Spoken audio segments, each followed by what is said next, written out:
4 days and 72 holes of golf like no other. It is the Masters. It sells itself. We won't even go in there. Joined today by my esteemed colleagues, US golf experts that they are. Top of the screen if you're watching us now live on Facebook, YouTube, and we hope on Twitter. Mr. James Mazzola, who's also host of the For Profit podcast. JD's probably one of the busiest mans in show business this week. Second, and you're the co-host, but director of content with BetSports. Bottom of the screen if you're watching us now live, please do get in touch, Mr. Andy Molitor. JD, as I said, every time I go on Twitter this week, I just see your face. I'm like, ever off my phone. But then I was thinking pre-recording, this must be like, the Wednesday night pre-Augusta must be like what the Saturday night of before the first week of the NFL season is for me and Andy. So it's just been a crazy time for you. You're right. By the time everything's done, people are just going to be absolutely sick of me. And good thing we have a month until the next major. So maybe by then they'll be ready to listen to me spewing stuff again. But yeah, I mean, this is the biggest week of the year, and we just had it in November. It was a little anticlimactic because football was dominating at that point, middle of November. Yep. This time, it's really the only thing on the schedule now that college basketball's done. Baseball's just starting, obviously. But, we have basically the floor is golf's at this point, right? Yes, it absolutely is. Andy, all set for it, mate, all prepped. You got your homework done? Most of it? Yeah. And like I was saying this morning on my show, there's so many offerings for these majors. Yeah. I'm just going to take the time and go through everything. There's so many props and fun things to bet. And now that, like JD said, now the college basketball is over, I'm probably going to bet a bigger card in golf. So prayers up for me. Good stuff. Let's take a look at the outright offering that we have on Matchbook at the moment. It's a very, very interesting market that we currently have. And the person that everyone is talking about this week, fresh from his win in Texas, is Mr. Jordan Spieth, but he's not quite at the top of the market at Matchbook currently. 10.4, the reigning champ, Dustin Johnson, you come back. Bryson DeChambeau, 11.5. He was the favorite last year. Justin Thomas, 12.5. John Ram at 13.5. Jordan Spieth at 14.0. And let's just take a quick look at this. So somebody wants to lay him because there's just over 8,500 Great British pounds at Matchbook that you can lay Jordan Spieth. That may be one person, maybe two people, or maybe 10 people, maybe 20 people. But either way is somebody wants to lay Spieth. Generally speaking, he's about 11 or 12.0 with the sportsbook. On this side Atlantic, guys, you can fill me in on that side. But let's take a quick look down the others. 19.5, Rory McIlroy. Will he ever get that green jacket? Patrick Cantlay, 24.0. Xander Schauffele at 27. Brooks Koepka at 28.0. 39.0, the reigning PGA champ, Colin Morikawa. And another reigning champ at Augusta, 35.0, is Reed. We could go on and on, guys. Let's just work our way back. JD, to you, first of all. Is it the time to be fading Spieth again this week? Because, look, I mean, you tweeted about it, last weekend. Do not panic if this guy wins in Texas. This is actually going to be better for him heading into Georgia on Thursday. While I think it's better for him, this number is absolutely lunacy. Like, there's no way he's anywhere close to 14 to win this golf tournament. And I've been saying this all week. It's a lot different staring down JT, Bryson, DJ down the stretch at Augusta where he has some demons. Let's be real. That's kind of where it fell apart for him. Than it is staring down Charlie Hoffman, right? Like, just a different at TBC San Antonio. Just a little different vibes there, as we can imagine. Now, obviously, should he be, one of the co-favorites almost at this point? No. I make it more like 20, 25, somewhere around there is more of a fair number, which means, he's obviously come a long ways, and that's good for golf. So, a long time, and I know Andy was on this as well, we made a lot of money fading him because the public is always on him. He's one of the most popular guys on tour. So what the books here stateside are doing, they're saying, we can take any bet we want on this guy. We can make him 10-1 and we'll get bets on him. So why wouldn't they do so? That's why the number is what it is. And, ultimately it's wrong. I won't be betting him. I have a couple fades of him, and we'll talk about that. But ultimately, it's good for golf, and it's probably the number one talking point going into the week. Absolutely is. Andy, what do you think in early doors? I mean, I know watching your other shows, you've kind of locked in a few outrights here, but maybe just give us one or two for the audience here in the UK, what you're liking on the outrights. Yeah, I almost got excited because you have a 14 where we have lesser numbers on Jordan, but agree with JD there. You still wouldn't back him at 14, so that's the difference. No, I still wouldn't. Like, I got excited because it's it's an off-market number compared to what we have to bet. Yeah. But I still wouldn't. It's it's not where it should be. So it is a lot different playing here. Yeah, I'm playing Bryson. This is similar to when I played Tiger. This number, like when you talk about what the American books are doing, because they're just going to take so much Spieth money, it reminds me of that Tiger price. Like when Tiger won, that was a bad price he won at. Even when you got like 18, that should have been like 30. Really, it really should have. I don't care. We won money. I had that ticket. It was a great finish. It was awesome. But the same thing for Bryson here. Like this number isn't. I'm not getting value with this number, but I'm still taking it just for some narrative-y stuff. And I'll get into that a little later. As I do have a matchup where I'm going to be looking at him later on. So that, and then just a few down the board. I looked a lot at current form, especially. I don't know. I need to come up with a term for this, like a form ascension, where you take, just splits of certain amounts of rounds, and you look at somebody who's on the upswing. Somebody who's definitely on the upswing. So people like Casey, Cantlay, Connors, all the C's, those guys kind of fit into that model there. And, some of them are bigger numbers, and I won't be placing a lot on the outrights. I'm kind of saving my bullets for props and top 20s. JD, jump back in. Yeah, for me, especially with these numbers, the two that jump out at me are Morikawa and Reed at 39 and 35, respectively. I just don't understand how a guy in Morikawa is the fourth best, in the world golf rankings currently, coming off a WGC win. There is, some trends that say you need to be successful prior to the Masters. He checks that box. Obviously, has won a major already, has competed and won in fields this strong already. I don't understand that number. I think he should be a lot closer to 20, and we're a lot closer to where Spieth is. And then Reed, again, a guy who has won this year already at Torrey Pines on a golf course that may play somewhat similar to this in terms of hard conditions, has a green jacket, week in and week out, disrespected in the market in these big fields, has the game to do it, 9 career wins. So those are the two guys that jump out at me in the outright market. My first 2 clicks, if I was starting a card now, would be right there. Yeah, I like it. I don't know about you guys. Well, look, I know, JD, you've had plenty of success in the Masters, but it's been about 10 years since I picked the outright winner. And I'll be honest, I play tournament matchups, as you guys do well. There's 82 at Matchbook this week, and you guys have 5 each that we're playing on this one. So let's get stuck into those ones. We know that's where the money is made. That's it. That is exactly where the money is made. First off to you, Mr. Molitor, you were looking at the aforementioned Jordan Spieth. We're just going to call it 1.93. I couldn't really round up to 1.94, but it's got to get over that 5 mark. And it's basically a pick-em against Rory. But you like Mr. Spieth in this one? Yeah, I mean, a little bit of a Rory fade, and I know, James and me have talked about the way Rory's played this year. This is tough because there is so much hype. And again, something we've spoken about in previous episodes, and James is very keen on it. A good Twitter conversation from a couple years ago with us was the difference between outright markets and the head-to-head markets. And, there's correlation, but they're not exactly correlated. So I do think this price is just a little wrong. While I, obviously just disagreed with how high Spieth is priced in the outright market. I mean, just the numbers and the current form, I can't make him essentially a pick 'em to Rory right now. So it's tough because this ascension thing I'm talking about, if you look at the last 50 rounds, Rory and Spieth, very similar stats, but you start paring it down to 36, 24, the last 12, and there's a wild divergence, whereas Rory is right around the 50th as far as if you just take like total shots gained or strokes gained over the past 12, 24 rounds, and Spieth is obviously right up there. I think he's first and third respectively in the last 24 and 12 rounds. So there have been some nice finishes, but the results at Rory at Sawgrass and Riv are less than inspiring for somebody at this price. So if Jordan, something you really go back and look at with his stats over this, I don't know what you want to call this period, this rebirth of his Renaissance. game. Yeah, this renaissance. But if you look back at how he played, say like last year, a lot of problems off the tee, a lot of wayward shots off the tee, and sometimes able to.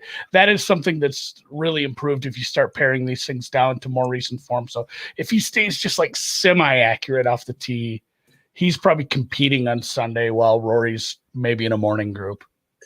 JD, you also have some thoughts on this one. And I don't do this very often, but I'm going to push back a little bit on this one because I would, if anything, be on the other side. when we look at what Spieth has been able to do, it's all iron play, and he's been absolutely insane with his irons. Elite stuff. We're talking like JT Morikawa level iron play. Still not driving it great, like barely gaining a stroke over the 4 days in tournaments. Will that matter here? Not quite as much as it would at other courses, especially like a U.S. Open venue. But Rory has not been playing well. It's well documented. He has like a two-way miss going. He's talking about how he's trying to keep up with Bryson. He's changed his swing. He got flatter, et cetera, et cetera. Yeah. But even with that, he still is not playing terrible. A miss gut the Players. The Players is a weird course. I typically just throw the results out there. But the 10th at the Arnold Palmer, and then 6th at concession, and they say the concession greens are going to be hard and fast, just like, or the Augusta greens will be hard and fast, just like those. It's like, where is Rory's floor really? Even though he's playing like absolute shit, it's really still pretty high because he's such a good, he's an elite player. So, and again, the Spieth thing, he's playing wonderful golf right now. And this is probably not a matchup I would get involved in, but at the same time, I just think the Rory misplaying is being a little bit overhyped, and there's probably value in him in other forms, whether it be DraftKings or in pools and stuff. Yeah, absolutely. We'll see a lot of money for Rory this side of the Atlantic this week. There you go. Always, that's true. Yeah. Always do. And I have one friend who literally just bets 20 quid on him every Masters. You're like, mate, look, just give it up. You're just. I love it. 20 It's funny with Spieth though on the outright price. Just back to this before we move on to second. He's actually as short this week as he was last week. And you guys touching it. Look at the opposition he had last week. And I know it's Augusta, whatever else, and he does it. But it's crazy. It's absolutely crazy. Yeah, very different. Okay, JD, you are up, sir, and you're liking Justin Thomas in the matchup with Dustin Johnson. And he's a dog here at 2.11 plus 111. And I was looking at the stat this morning with Justin Thomas. Like I think it's his 6th Masters. He's ranked 11th in greens hitting his first year. Then he was 6th the year after that, 2nd and 3rd 2 years after that, and 6th again. But the 6th again obviously was back in November. Yeah. The Masters is in a rightful place. This guy has the game to win at Augusta.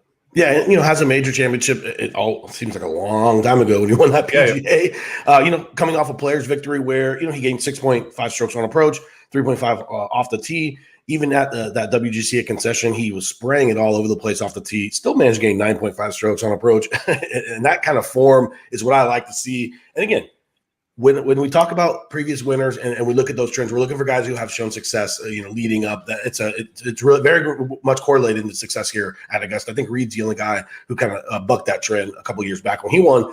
DJ is the exact opposite of that right now, to the point where he even entered into the Houston, or not the Houston, the Texas Open there in San Antonio last week and WD'd late. I don't like that. That means he's trying to find something, and I get it. There's a Masters letdown. There's a long track record of guys who have won the Masters and have had a letdown, which is totally fine. I mean, what I would do after I won the Masters, I don't think we can even talk about it on this podcast. So when I look at DJ, I feel like he's searching a little bit. 48 at the Players, 54 at concession, just kind of just spraying all over the place. Not really that consistent game that we saw leading up to Augusta in November, where I was on him because he was just, by far the best golfer at the end of last year. That kind of stuff goes quick, and especially when you're talking about against an elite guy like JT. I just make this a pick'em personally, and so I'm taking the plus money, with Justin Thomas because I just think it should just be even across the board. I don't know, pre-married Dustin Johnson would have done something very similar to what you would have done a couple of years ago.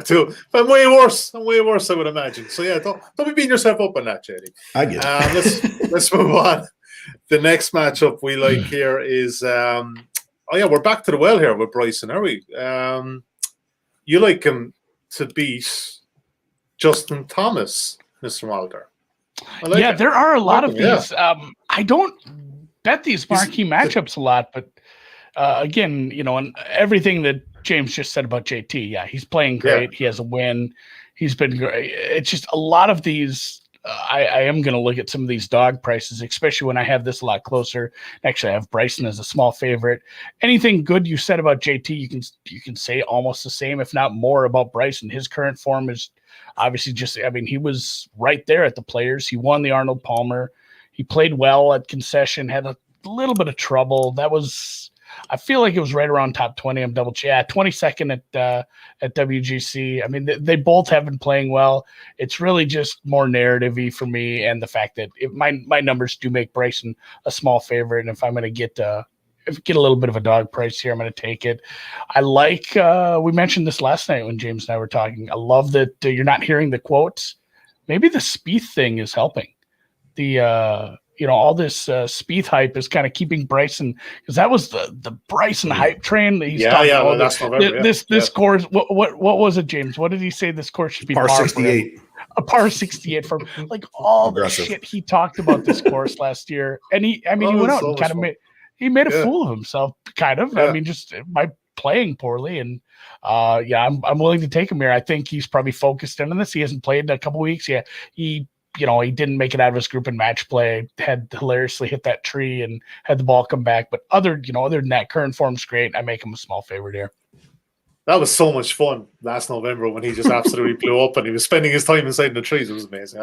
Could not have happened to a nicer guy. I'd love to see hunting in the bushes. It was so much fun. So much fun. All sides of the Atlantic. But it was so much fun. But you're right there, though. I mean, the spotlight was on him. He was outright favorite. He was down to single digits, even in the outrights pre-tournament. But it's slightly taken off this year. Might be good for him. Your man crush, JD, Colin Morikawa.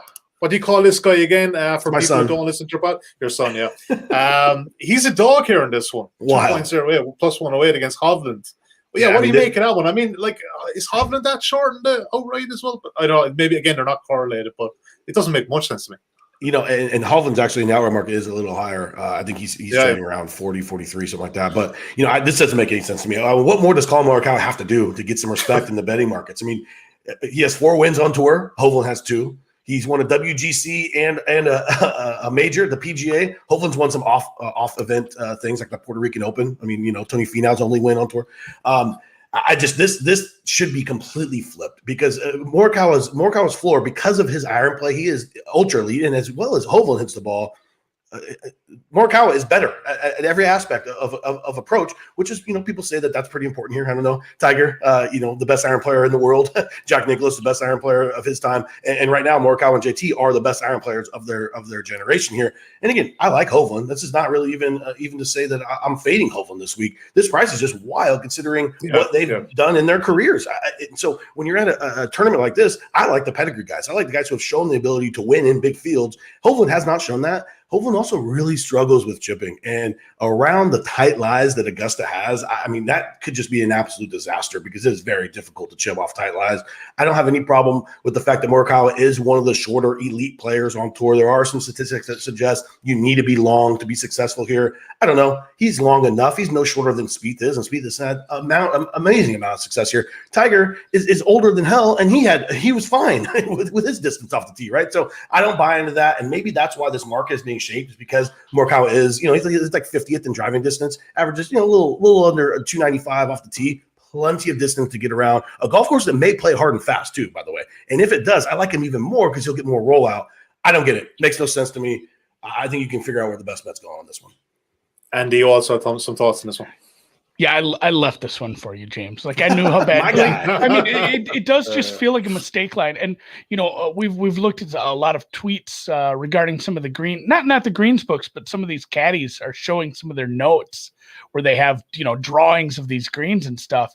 And there's huge sections around these greens that are highlighted and say like unplayable or don't go here, not okay, X, big X's, like and that is going to be a big problem for Hovland because he's not good around the green. He's not good scrambling, chipping, whatever you want to call it.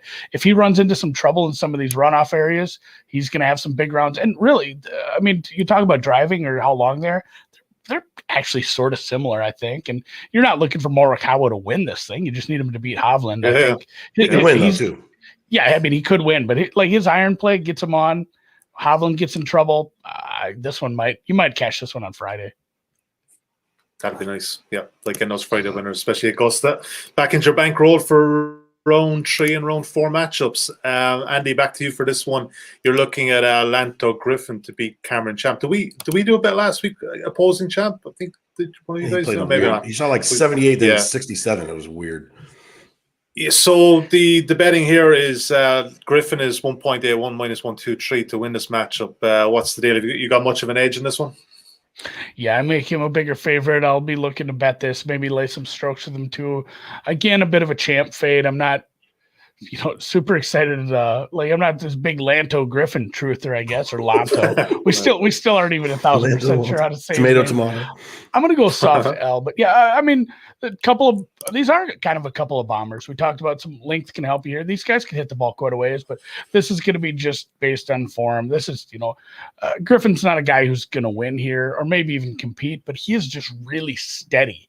Like when I did start bringing up current form, he's real steady Eddie. He's only missed the cut once in his last 9 starts. The start before that was his debut at Augusta, where he did miss the cut last year. But since then, he's played very well.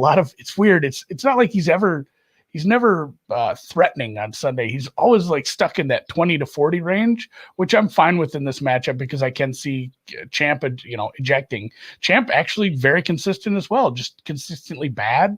Missed cut 5 out of 7 starts this year. And I mean, some really like the Amex is that's an easier tournament.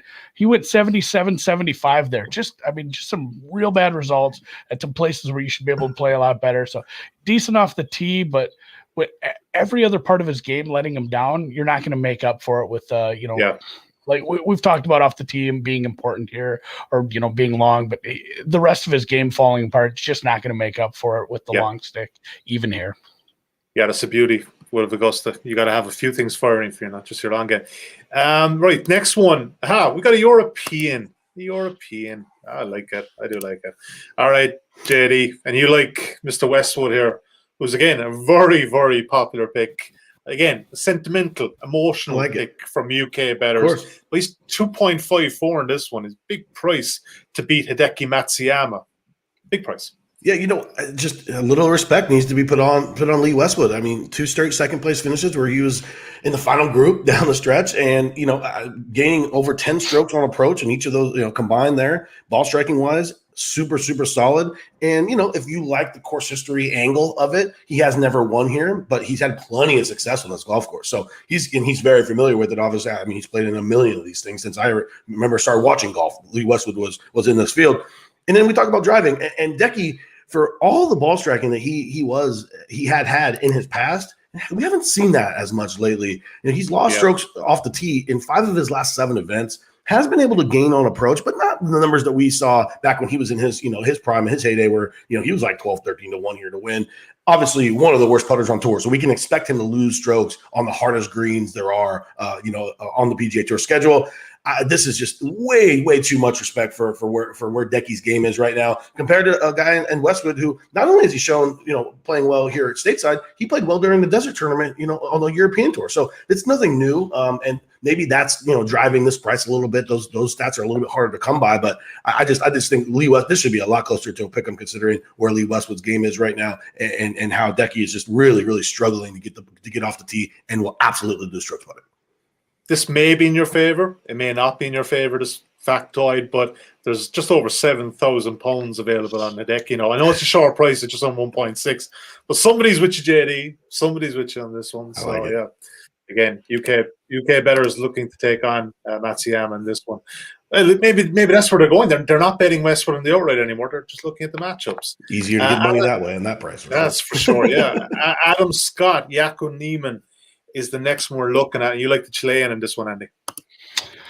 Yeah, he's hurt me in the past, but I'm back. Yeah. He's right up there with Tringali for a guy that I've backed, and he's stung me. But these are another couple bombers. They're both top 20 in driving distance this year, but Niemann stays out of trouble with it. And, we've talked about it's harder to get in trouble, but Scott's off the tee numbers are just so bad for a guy who can hit it this far. Just consistently finding trouble, not finding the fairways, and really not finding greens. Niemann he's I guess a way to put it, he makes better use of his length. Like they both hit the ball a long way, but Niemann makes better use of his length, not only, finding fairways, but with his second shots. He is top 10 in greens and regulations, while Scott is around 100th. That's going to obviously, again, be important here. Just finding your way on these greens, staying out of trouble around some of these, I don't know what you want to call them, all collection areas. Some of it's penalty areas, bunkers, what have you. Just staying out of trouble, getting on the green, and just like the ones, the tournaments where Scott has played well in the past few, months here, it's almost, I don't want to call it like an outlier performance with his irons, but he's not consistent enough to back him thinking like, oh, he can play like he played a few weeks ago where he just made up a bunch of ground with his irons. Like it does feel like he has some outlier ones. And really, I mean, this isn't Kapalua. That was one of the tournaments he played well. This is not the plantation course. So no. I don't think we're going to see something where he gains like 6 strokes with his approach game here. So, and if you want to use concession as a comp, he played pretty awful there. So I'm going with that as well. And yeah, Niemann at a not too short of a price, but I'll take it there. Yeah, I didn't mention that just for the benefit of the people listening on the podcast. 1.74, which equates to minus 135 on a US odds. Short, but hey, I've backed a lot shorter than that, guys. I'll tell you that much. Next matchup we're looking at here is your one, JD. What is it? Jason Day to beat Scotty Scheffler. Price at Matchbook at the moment. Scheffler is the favorite here. Just under 1.85. Jason Day, 2.06 plus 106. And you like the dog in this one. Yeah, Day's a guy that I've faded with a decent amount of success and recently, but those days are done. He's just turning it around, and he's especially doing so off the tee. Gained strokes off the tee in six straight tournaments, including 4.8 at the Players. Gained 2.2 strokes on approach at the Players as well. Well, 7.7 strokes putting, and that's for Jason Day, who is perennially one of the best putters on tour. That's very surprising. I wouldn't expect to see that ever again, let alone here at Augusta, where he missed the cut last year in November. He was in terrible form during that time. He basically said it. He couldn't practice. He's a lot healthier now than he has been in the past, and he has shown a lot of success here. Scotty Scheffler, I love his game. I think he's probably going to be a major winner at some point in his career. But, man, I really think that match play took a lot out of him. Watching him last week at that Texas Open, he made the cut on the number and proceeded to more or less eject after that. And just the fatigue of playing that much golf. I don't care if you're old. I don't care if you're young. I mean, he is one of the younger players in the field, but it will catch up to you. And even Rahm, I was listening on a podcast. He made note. He's like, I ran out of gas one year, coming down the stretch. I made he made like a triple coming in. He's like, I had played like 5 weeks in a row prior, and I just ran out of gas. And, so now he doesn't play the week before majors because of that. Scheffler he's not there in his career to have learned that stuff yet. Too much golf for Scheffler. Obviously missed the cut. The Players played well at, the match play, which we don't really know what the actual numbers were on how he played. I mean, Cantlay led the damn field in strokes gained total and lost. It didn't get out of his group. So don't really take much into that. I do take the fact that he has played a lot of golf. And, we saw it last week where he, basically ejected after making the cut on the number. Day's hitting the ball well off the tee.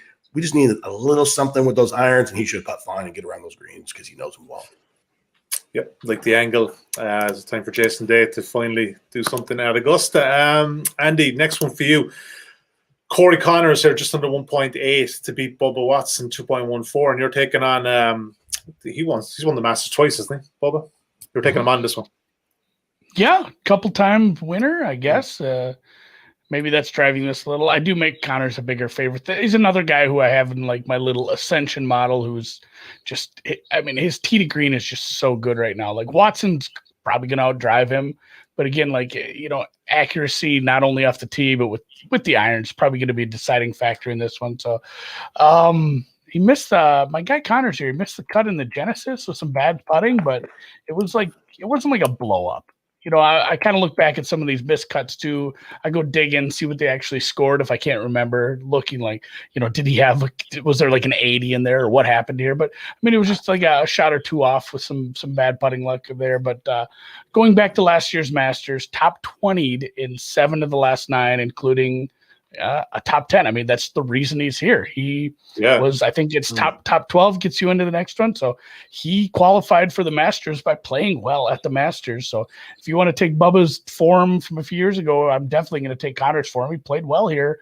Again, throwing out a lot of November, but the fact you can throw out how the course played and how it looked, and the fact it was a different time of year. I am throwing a lot of the scores out, but the fact that he composed himself well against a very tough field and finished in the top 10, I feel like I can still take that away. So, and technically Watson really, he's on the other end of the form spectrum right now. He's technically only made one cut this year. It was down at the party tournament down in Arizona.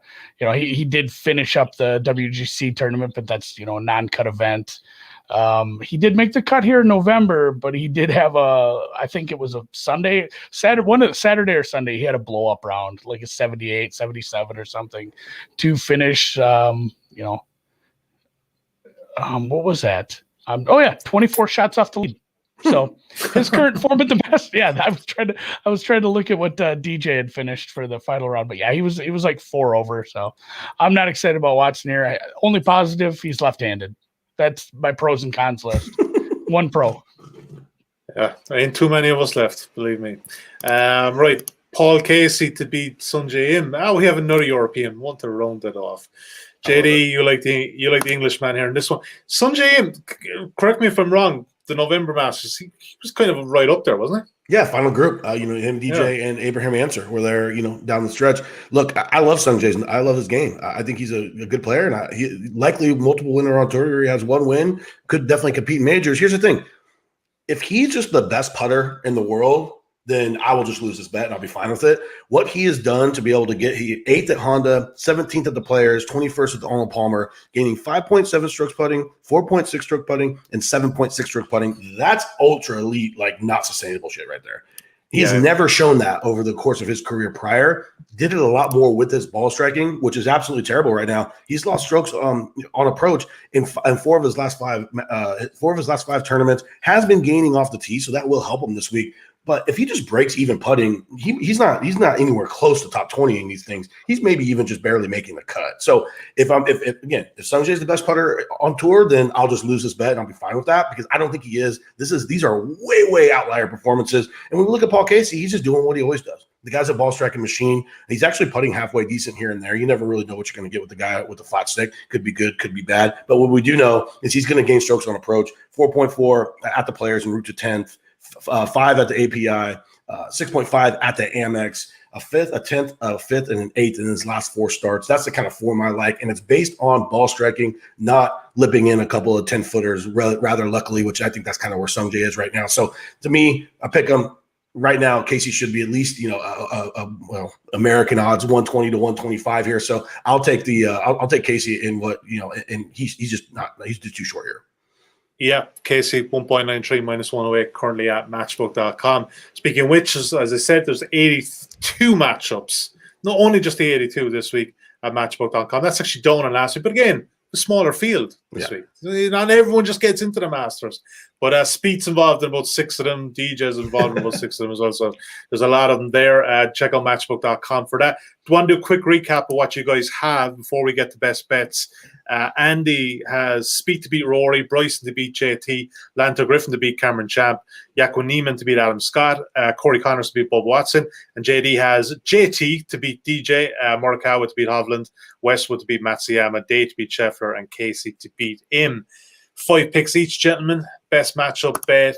JD, I think it's your turn this week, mate. Go for it. Yeah, absolutely. Morikawa over Hovland. This number is completely I knew wrong. It. Needs to be flipped. I just don't understand. And even if we're looking at recent form, Hovland has a miscut and a 49th at the API, losing strokes on approach. We know how good of a ball striker he is. I get that, but he is not better than Collin Morikawa in any aspect of his game at this point, other than maybe the distance off the tee. However, Collin does still gain strokes off the tee on average per tournament. So to me, that number is completely lunacy, and I'll be backing Morikawa. I think he's getting no respect in the market in general. There's plenty of matchups you can get with him, so that's kind of where I'm going with it.